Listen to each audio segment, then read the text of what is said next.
No, here's the truth. Conviction is powerful no matter your opinion.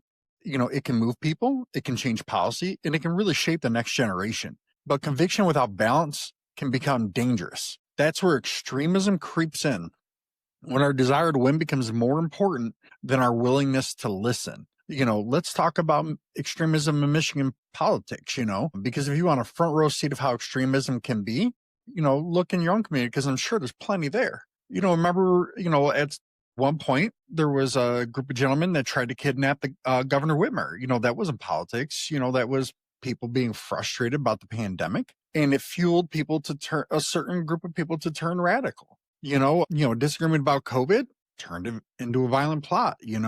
I don't know how far things would have went. I'm not part of that, thing, but school boards, right? We've seen parents scream at each other in school meetings, not about mask scores or teacher shortages, but about banning books. Some books do need to be banned if they're of nature that don't really belong around elementary students, things of that nature. But, rewriting history, labeling every disagreement as indoctrination